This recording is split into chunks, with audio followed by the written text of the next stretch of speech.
ఈ మధ్య కాలంలో అలాంటి ట్రెండ్ కూడా కనిపిస్తుంది. హ్యాపీలీ మ్యారీడ్ అనే బదులు హ్యాపీలీ డైవోర్స్ అంతే అంతే ఈ మధ్య కాలం ఎప్పుడు అంతే. ఇప్పుడు నేను నా డివోర్స్ అయ్యి ఆల్మోస్ట్ 25 years పైన. కాకుండా మీకు సంబంధించి కూడా ఒక క్వశ్చన్ వచ్చింది కదా, మీరు హ్యాపీగా మ్యారేజ్ చేసుకున్నారు, 25 yearsకి పెళ్లి చేసుకున్నారు, ఆ టైంలో అనుభవించాల్సింది, ఒక ఫ్యామిలీని రన్ చేయాల్సింది అంతా చేసిన తర్వాత ఇప్పుడు డైవోర్స్ తీసుకొని ఇప్పుడు మాట్లాడడం హ్యాపీగా రన్ చేసిన ఎవరు సపోజ్ చేస్తున్నారు? See, when you're taking a decision, you don't know the result. నేను సినిమా తీసినప్పుడు అది ఫ్లాప్ అవుతుందని నాకు తెలియదు కదా. సినిమా తీసినప్పుడు బాగుంటుందా అనుకునే తీస్తా, అది ఫ్లాప్ ఎప్పుడు అవుతుంది? రిలీజ్ అయ్యాక. సో పెళ్ళి బాగుంటుందని పెళ్ళికి ముందు అనుకుంటాం, పెళ్ళి ఫ్లాప్ అయిన తర్వాత ఇంకా పెళ్ళి హ్యాపీగా ఉంటుంది. బట్ అందరి ఎక్స్పీరియన్సెస్ ఒకలా ఉండవు కదా. ఒకలా ఉండవు. Of course I'm not generalising this, but the amount of people, number of people in today's times especially, అప్పుడు లేదని కాదు, అప్పుడు ఉంది డివోర్స్ అనేది కొత్తది ఏమి కాదు. You know it is rising much more, which basically for the reasons maybe the women, అంటే ప్రతి మనిషి ఒక ఇండిపెండెన్స్ కోరుకుంటాడు. ఇంకొకళ్ళ కోసం వాళ్ళ కోరికలు కానీ వాళ్ళు చేయాలనుకుంటున్నాయి జడ్జిమెంటల్గా అవ్వటానికి ఎవరు ఇష్టపడరు. మ్యారేజ్లో అది కంపల్సరీ అయిపోతుంది. నా భార్య ఎలా ఉండాలి, నా భర్త ఎలా ఉండాలి, ఎందుకు నన్ను సినిమాకి తీసుకెళ్ళట్లేదు, ఎందుకు అది కాన్స్టెంట్గా ఒక పర్సన్ మీద మీ హ్యాపీనెస్ని వదులుతున్నారు మీరు. ఆ ప్రెషర్ తట్టుకోలేక it will lead to the divorce finally, which will be the most common reason. Incompatibility.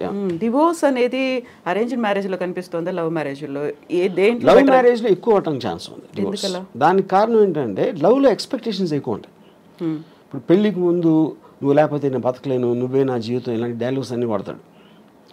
అది నిజంగా అతను ఫీల్ అవ్వచ్చు కూడా ఆ టైంలో. బట్ తర్వాత ఇంటెన్సిటీని మీరు కంటిన్యూ చేయటం అనేది చాలా ప్రాబ్లం అవుతుంది అదే డిగ్రీలో. So you start taking each other అనే గ్రాంటెడ్ లెవెల్లో. అప్పుడు అమ్మాయి విల్ ఫీల్ బిట్రేడ్. అప్పుడు అలా అన్నాడు, ఇప్పుడు ఇలా చేస్తున్నాడు అనేది. Similar it can be the reverse. What ever అమ్మాయి అప్పుడేముంది ఏంటి, what ever it is, you know. No, that is a separate topic. No? So ఆ టర్మ్స్లో మ్యారేజ్ అనేది బ్రేక్ అవ్వటానికి ఎక్కువ ఛాన్సెస్ ఉందని మనకు అర్థమైనప్పుడు, more than majority of the కేసెస్లో, అప్పుడు పెళ్ళి అనే ఇన్స్టిట్యూషన్ ఇంత పెద్ద సీన్ చేయటం అనేది నాకు యూనో నా ఆనెస్ట్ ఫీలింగ్ ఏంటంటే, ఇప్పుడు అంటే Ambani is an exceptionary rich person, and దాన్ని మనం we cannot do it as a benchmark for otherwise marriages. నా పర్సనల్ ఫీలింగ్లో పెళ్ళికైన ఖర్చు మొత్తం కూడా వీళ్ళకి ఇచ్చేయాలి. ఎవరైతే పెళ్ళి చేసుకుంటున్నారో whatever they can raise, వాళ్ళు దాంతో వ్యాపారం చేసుకుంటారా, అనుభవిస్తారా, హాలిడేకి వెళ్తారా, అది వాళ్ళు ఖర్చు పెట్టాలి. కానీ అడ్డదడ్డంగా లేనిపోవడం అందరు పెట్టి వాళ్ళకి భోజనాలు పెట్టేసి అది చేసి డెకరేషన్లు చేసి వేరే వాళ్ళ మీద వేస్ట్ చేయటం అనేది I feel it's a mistake. ఇప్పుడు అంబానీలు, అనంత్ అంబానీ పెళ్ళైన తర్వాత బోల్డ్ అంతమంది ఫారెన్ సెలబ్రిటీస్, సింగర్స్ వాళ్ళందరికి వచ్చారు. అక్కడ ఒక కండిషన్ పెట్టారు, మన ఇండియన్ అటైర్, ఇండియన్ ట్రెడిషనల్ డ్రెస్లో కనిపించాలని. సో దట్ వీళ్ళు అంబానీ ఫ్యామిలీ అంతా మన ట్రెడిషన్ని, మన కల్చర్ని విశ్వవ్యాప్తం చేస్తున్నారు, అందరికీ మన విలువను గొప్పదనాన్ని చెప్తున్నారు అనేటువంటి ఒక కాన్సెప్ట్ కూడా కనిపించింది అక్కడ. అలా వాదించే వాళ్ళకి ఏం చెప్పారు? అంటే ఇప్పుడు అది మీకున్న పవర్ మీరు ఎగ్జిబిట్ చేస్తున్నారు. మా దానికి అంటే మీరు ఏ ఫెస్టివల్కి పిలిచినా, ఎక్కడ పిలిచినా always they will call about attire. ఎలాంటి డ్రెస్ చేసుకుని రావాలి, దాని పర్టికులర్ దానికి సూట్ అవ్వడానికి. అంటే ఇప్పుడు జస్టిన్ బీబర్ని లేకపోతే ఎవరినో ఇండియన్ అటైర్ వేస్తే అది అయిపోయిందా? అది it's a part of the payment process. మీకు ఎంత డబ్బు ఇస్తాం, మా దగ్గరకు వచ్చి ఇది చేయాలి, ఈ బట్టలు వేసుకోవాలి, ఇలాంటివి చెప్తే చేస్తారు. Which is the reason they are hide for. Like film actor, ఒక యాక్టర్ యాక్ట్ చేసిన మాత్రాన అదే అతనే క్యారెక్టర్ అవ్వడు కదా. So I think it is just ఏదో చెప్పుకోవటానికి అది ఉంటుంది. మీరు అలా చేసుకుని రివర్స్ చూస్తే ఇండియన్ అటైర్ అంత ఎక్కువ అంటే సెలబ్రిటీలు ఎవరు ఇండియన్ అటైర్ వేసుకుంటారు అసలు? వాళ్ళు మొత్తం యూత్ అంతా ఎవరు ఫాలో అవుతున్నారు? వెస్ట్రన్ ఫ్యాషన్ ఫాలో అవుతారు. అవును, ఇండియన్ అటైర్ వేసుకుంటారా? So that doesn't become a bench mark, that doesn't become a ఒక రోల్ మోడల్ అవ్వటానికి ఛాన్స్ లేదు. సో పెళ్ళికి ఎవరైనా గెస్ట్లు వస్తే వాళ్ళకి గిఫ్ట్లు ఇవ్వడమో లేకుంటే రిటర్న్ గిఫ్ట్స్ ఉంటాయి. ఇందులో మాత్రం పేమెంట్ మోడ్ అనేది కనిపించింది అనేది. సో 1000 కోట్లు దీనికోసం కూడా ఖర్చు పెట్టారు. ఊరికే రాలేదా గెస్ట్లు అందరూ? అంటే నాకు అర్థం కాదు, ఎలాబరేట్ చేయండి. సో ఇప్పుడు మీరు అన్న జస్టిన్ బీబర్ కావచ్చు, లేకుంటే బాలీవుడ్ సెలబ్రిటీస్ కావచ్చు, ఎవరికైనా కానీ వీళ్ళే డబ్బులు ఇచ్చారు.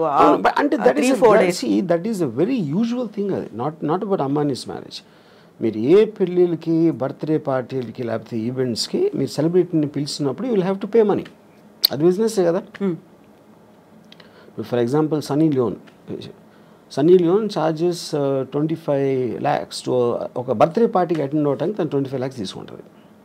వాడేం చెప్తాడు, నా పార్టీ నా బర్త్డేకి సన్నీ లియోన్ వచ్చిందని చెప్పుకోవటానికి కడుతున్నాడు. లేకపోతే వేరే వాళ్ళకి ఎందుకు ఇస్తాడు? సో సెలబ్రిటీ స్టేటస్ని మీ పరపతిని పెంచుకోవడానికి మీరు బయట ప్రగల్భాలు చెప్పుకోవడానికి డబ్బులు కట్టాల్సి వస్తుంది కదా. మార్కెటింగ్ మీ దగ్గర ఉన్నాయి.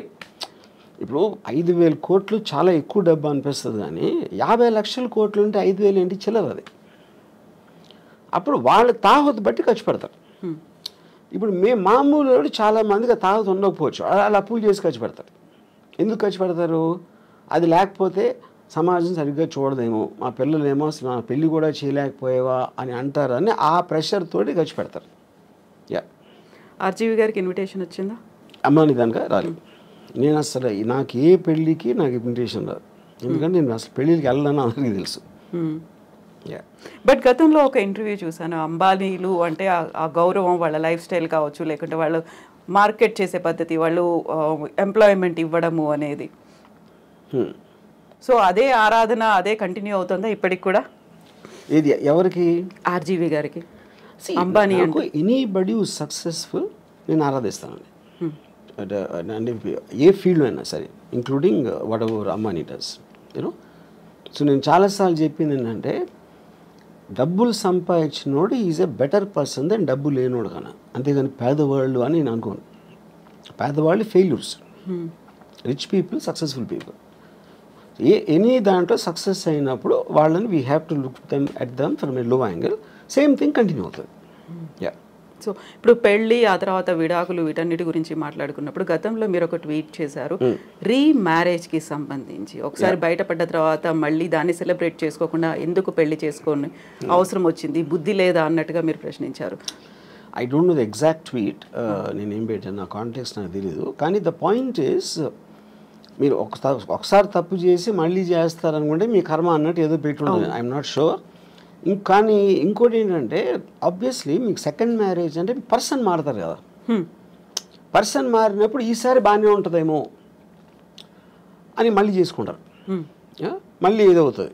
ఎందుకంటే problem is not with the person, అది ఇన్స్టిట్యూషన్లో ప్రాబ్లం ఉంది. అది ఇద్దరిని కలిపి ఒక చోట ఉండాలి, కొన్ని నిబంధనలను, భార్యాభర్తలు కాబట్టి ఇలా ఉండాలి అనే నిబంధనల నుంచి వచ్చిన సిస్టంలో ప్రాబ్లం ఉంది. It is not the people. So వ్యవస్థలో ప్రాబ్లం ఉందా? పెట్టేటువంటి వ్యవస్థలో, ఓన్లీ వ్యవస్థ పెడుతున్న marriage institution is itself fundamentally flawed. So ముహూర్తాల బలం, ముహూర్తాల్లో కూడా ప్రాబ్లం ఉంది కాబట్టి అని సరికొత్త వాదన ఈ మధ్య కాలంలో వస్తుంది. సో వాళ్ళ రాశులు, జన్మ నక్షత్రాలు, ముహూర్తాలు నమ్మటం అనేది ఇట్స్ ఏ సూపర్స్టిషన్ ఆస్పెక్ట్. అది so there is no scientific backing to it. So అప్పుడు దేవుని నమ్మటం, మూఢనమ్మకాలు నమ్మటం, ముహూర్తాలు నమ్మటం, అవన్నీ కూడా ఒకే కేటగిరీలో వస్తాయి. That depends on person to person. So ఇప్పుడు సరికొత్తగా నాగ చైతన్య అండ్ శోభితాకి సంబంధించి ఎంగేజ్మెంట్ తర్వాత వస్తున్నటువంటి ఆస్ట్రాలజర్స్ వీడియోలు అవి పెడుతున్నారు, మళ్ళీ విడాకులు తీసుకుంటారు, అప్పుడు సమంతతో ఏమైందో ఇప్పుడు అదే అవుతోంది. ఇలాంటి వాటన్నిటిని ఎలా చూస్తారు మీరు? నేను అదే చెప్తున్నా. ఇప్పుడు ప్రతి ఒక్కరికి 2 bit ఆఫ్ ఫేమ్ కావాలి. సెలబ్రిటీస్ గురించి, వాళ్ళు చేస్తున్న దాని గురించి మాట్లాడితే మనకి వ్యూస్ వస్తాయి. ఇప్పుడు ఇలా మీడియాలో మీరు క్వశ్చన్ ఎందుకు అడుగుతున్నారు, అలాంటి టాపిక్ అతను లేపాడు కాబట్టి, అతను అది లేపాడు కాబట్టి మీరు అడుగుతున్నా, అది తనకు కావాల్సింది కూడా అదే. ఇప్పుడు దీంట్లో ముహూర్తాల ఇది ఏదైనా అవుతుందా అవ్వదా అనే దాంట్లో విన్నోళ్ళు కొంతమంది నమ్ముతారు, కొంతమంది నమ్మరు, కొంతమంది ఎంటర్టైన్గా తీసుకుంటారు. సో మన లైఫ్లో ఏం చేసినా అదే, finally it comes to entertainment. So ఇప్పుడు సెలబ్రిటీల ఇళ్లలో పెళ్ళిళ్ళు అవుతున్నాయి అనుకుంటే ఎందుకని దాని గురించి అంత మాట్లాడుకునే పరిస్థితి వస్తుందంటారు? Because there celebrity. అంతకన్నా సింపుల్ ఆన్సర్ ఏముంది? మా పక్కింటి వాళ్ళ గురించి చెప్తే ఎవరికి ఉండదు కదా. ఎవరో ఒక స్టారు, ఒక పొలిటికల్ పర్సను, ఏదో ఒక విధంగా చాలామందికి తెలిసిన మనిషి గురించి మాట్లాడితేనే ఎంటర్టైన్మెంట్ వస్తుంది. వేరే వాళ్ళతో రాదని కాదు, అది లిమిటెడ్ సర్కిల్లో ఉంటుంది. అది వైడర్ సర్కిల్ కావాలంటే you always have to target A celebrity. So పెళ్లి వ్యవస్థకు సంబంధించి అవుతున్నటువంటి లోపం, ఎక్కడ లోపం ఉంది అంటే వ్యవస్థలోనే లోపం ఉంది. ఎలా ఉండాలంటారు? నేను అదే చెప్తున్నాను. వ్యవస్థలో ఉందంటే మనకున్న ఇండిపెండెన్స్, మనకున్న మైండ్ సెట్లో ఇద్దరిని కలిపి ఒక చోట ఉంచటం, అది పెళ్ళి అనే పేరుతోటి వాళ్ళని బంధించడం అనేది that is where the problem comes. ఇప్పుడు ఒక ప్రాబ్లం ఏమొస్తుంది, ఇప్పుడు హస్బెండ్ ఉన్నాడు అనుకోండి, హీ నోస్ హిజ్ రిలేటివ్స్, ఆ పేరెంట్స్ అవ్వచ్చు, తన సిస్టరు, వీళ్ళు ఇంట్లో చేసే పని వాళ్ళు ఉంటారు, అందరూ కూడా ఇప్పటి నుంచో తెలుసు. కొత్తగా వచ్చిన అమ్మాయికి వాళ్ళు తెలియదు. అప్పుడు వీడికి వాళ్ళ మీద ఉన్న అభిప్రాయాలు సేమ్ అభిప్రాయాలు అమ్మాయికి రాకపోవచ్చు, which is one of the big reasons why the daughter in law versus the family ఎందుకు ఉంటుంది అంటే అదొక point. And it is naturally understandable. అది నేను గబుక్కుని మిమ్మల్ని కలిస్తే మీ మీద నాకున్న అభిప్రాయానికి మిమ్మల్ని మీ గురించి ఎప్పటి నుంచో తెలిసిన వాళ్ళకి అభిప్రాయానికి ఎలా సింక్ కుడుతుంది, అప్పుడు ఎక్స్పెక్ట్ చేయటం తప్పది. సో ఇది ఒక ఎగ్జాంపుల్ చెప్తాను. రెండో ఎగ్జాంపుల్, ఇప్పుడు నాకు తెలిసిన ఒక అమ్మాయి, she wanted to get divorce. ఏంటి ప్రాబ్లం అంటే I find him very boring, which is the good enough reason. Bore కొట్టే మనిషి, మీరు మామూలుగా నేను బోర్ కొడితే మీరు వెళ్ళిపోతారు, కాసేపు హలో మాట్లాడి వెళ్ళిపోతారు, నేను వెళ్ళిపోతాను. మరి కలిసే ఉండాలి అంటే బోర్ కొట్టించి కొడితే ఎలా సాధ్యం అది? She might find something else more interesting, someone else more interesting. అప్పుడు మీ లైఫ్ మీకోసమే బతకాలి అని ఒక అండర్స్టాండింగ్ మీకు వచ్చినప్పుడు ఇంకొకళ్ళ కోసం నా లైఫ్ నా టైము నేను సాక్రిఫైస్ చేయను. ఆ ఇండిపెండెన్స్లోంచి వస్తుంది ఆ బ్రేక్అవే అనేది. సో మ్యారేజ్ అనేది ఒరిజినల్గా క్రియేట్ చేసినప్పుడు ఓకే, భర్త భార్య ఇద్దరు వాళ్ళ పిల్లలుగా అంటారు, పిల్లల్ని పెంచుతారు, చదివిస్తారు, వాళ్ళు ఏదో చేస్తారు. ఫ్యామిలీ ఆస్పెక్ట్ అనేది సొసైటీ కోసం చేసింది, ఇండివిజువల్ కోసం చేసింది కాదు. ఎప్పుడైతే ఇండివిజువల్ ఫ్రీడమ్ అనేది పెరగటం పెడితే ఇలాంటి ఇలాంటి ఇన్స్టిట్యూషన్స్ అని కనబలేకపోతాయి. సో ఈ పెళ్ళిళ్ళు అనేటువంటి వ్యవస్థ లేకుండా ఈ మధ్య కాలంలో వచ్చినటువంటి లివ్ ఇన్ రిలేషన్, దాంట్లో కూడా గొడవలు అవుతున్నాయి, దాంట్లో హ్యాపీగా విడిపోతున్నారు. కరెక్ట్. ఇప్పుడు పెళ్ళి అనేది వేరే వాళ్ళకి చెప్పడానికి, లివ్ ఇన్ రిలేషన్షిప్ అనేది వాళ్ళిద్దరికి ఉన్న పర్సనల్ ఆస్పెక్ట్. అది దట్స్ ఓన్లీ డిఫరెన్స్. యూనో, ఇక దాంట్లో లీగల్గా ఎన్ని ఇయర్స్ ఉంటే అది వ్యాలిడ్ ఉంటుంది, ఇది అది అని. కొట్టుకుంటాం అనేది ఎలా జరుగుతుంది? మీరు అసలు ఇద్దరు ఒక చోట ఉంటే కొట్టుకోకుండా ఉండలేరు. అంటే ప్రెషర్ ఆఫ్ అది ఏమంటుంది, expectation more than anything else. Yeah. So ఇలాంటి ఇష్యూస్ రాకుండా ఉండాలంటే understanding is the better way అంటారు. అడ్జస్ట్మెంట్ అండర్స్టాండింగ్ అనేది ఈజీ చెప్పటం. I do not believe it's అండర్స్టాండింగ్గా ఉండాలండి. ఇప్పుడు ఫర్ ఎగ్జాంపుల్, ఎవరో కౌన్సిలరు, ఒక సైకాలజిస్టు భార్యాభర్తలు అన్యోన్యంగా ఉండాలి అని అన్నట్టు ఏదో అన్నారు, నేను యూట్యూబ్లో చూసా. అండ్ ఫస్ట్ ఆఫ్ ఆల్, భార్య అనేది ఇట్స్ లేబుల్. అది రియాలిటీలో ఏంటి, భార్య అనేది స్పెసిఫిక్ పర్సన్. నా భార్య, తన భార్య, ముగ్గురిని భార్యలు అంటే అందరూ ఒకటేనా? కాదు కదా. The people are different. వాళ్ళ బిహేవియరు, యాటిట్యూడు, వాళ్ళకున్న ఇండివిజువల్ ఇష్యూస్, ఇలాంటివన్నీ కేస్ టు కేస్ చూడాలి. కానీ అందరినీ కలిపి లేబుల్ వేసి భార్యాభర్తలు అన్యోన్యంగా ఉండాలంటే జనరలైజ్ చేయడం అనేది మీనింగ్ లేదు. మీ భార్యని బాగా చూసుకోవాలంటే మీరు చెప్పారనుకోండి, ఇప్పుడు నా భార్య మీ భార్య కాదు, అప్పుడు మీరు ఎలా ఇస్తారు ఆ సలహా? అది ఏమి తెలియకుండా ఇష్యూ అది. You know, so I feel the whole concept of when the entire society in advancement is going towards individual freedom. నా ఇష్టం వచ్చినట్టు నేను బతుకుతాను, నాకు హ్యాపీనెస్ వచ్చింది నేను చేస్తాను అనుకున్న ఎవ్వరూ కూడా they can't be in the relationship unless one person completely compromises. One person completely succumb అయిపోతే ఏదో అట్లీస్ట్ ఓకే. అది సో మనకున్నటువంటి ఒక పర్సన్ కంప్లీట్గా సకంబ్ అవ్వటానికి ఎందుకు సకంబ్ అవ్వాలి నేను వేరే వాళ్ళకి అన్నది కదా. మీ ఫ్రీడమ్ మీకు ఉంది, మీ ఇండిపెండెన్స్ మీకు ఉంది. పాత రోజుల్లో ఏంటి, ఫైనాన్షియల్ ఇండిపెండెన్స్ అమ్మాయిలకి లేనప్పుడు ఇంకా చేసేది లేక దే జస్ట్ అంటే ఒక స్లేవ్స్ లాగా ఉండేవారు. నేను ఇప్పుడు రెబెల్ అయినా కూడా నాకు వేరే గతి లేదు అనుకున్నప్పుడు they will bear with whatever is there for them. Yeah. So అలాంటి పరిస్థితుల్లో అడ్జస్ట్ అయిపోయి ఇంకా బయటకు వచ్చినా నేను బతకలేను, సమాజం నన్నే అంటుంది అనేటువంటి ఒక ఒపీనియన్ కూడా ఉంది ఆ టైంలో. బట్ ఇప్పుడు మనం ఉన్నటువంటి సమాజం కావచ్చు, మన వ్యవస్థలో ఒంటరిగా ఉంటే భవిష్యత్తు ఏంటి, ఆ తర్వాత నెక్స్ట్ ఎవరు చూస్తారు? ఒక ఫ్యామిలీ అయితే పిల్లలు చూస్తారు, లేకుంటే రిలేటివ్స్ చూస్తారు, భార్య చూస్తుంది, భర్త చూస్తాడు. ఇలాంటి బోల్డ్ అని కాన్సెప్ట్స్ పెట్టుకొని అడ్జస్ట్ అవుతున్న వాళ్ళు ఉన్నారు. మన ఫ్యామిలీల కన్నా పనులు బాగా చూస్తారు, నర్సులు బాగా, ఎందుకంటే జీతం తీసుకుని వాళ్ళ పని ఏమేం కావాలని చేస్తారు. పిల్లలు బాగా చూసుకుంటారా అనేది మనకి ఎప్పుడు Badipantulu cinema black and white డేస్లో వచ్చింది, అక్కడి నుంచి కూడా లేదు, అది ఎవరు నమ్మరు. ఫస్ట్ భార్య బాగా చూసుకోవడం అనేది ఆబ్లిగేషన్ క్రియేట్ అవుతుంది.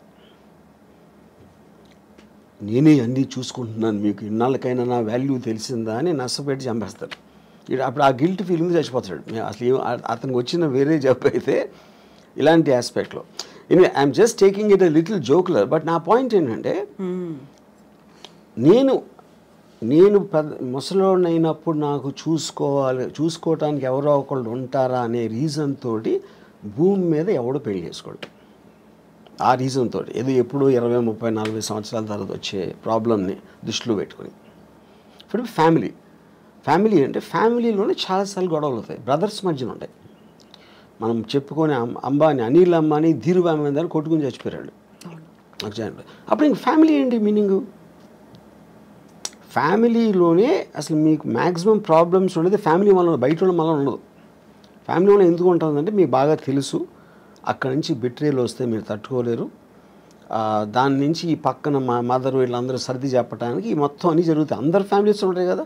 ఫ్యామిలీ డిస్ప్యూట్స్, ఫ్యామిలీ కోర్ట్స్లో ఉన్నంత రష్ ఎక్కడ ఉండదు. అవును. యా.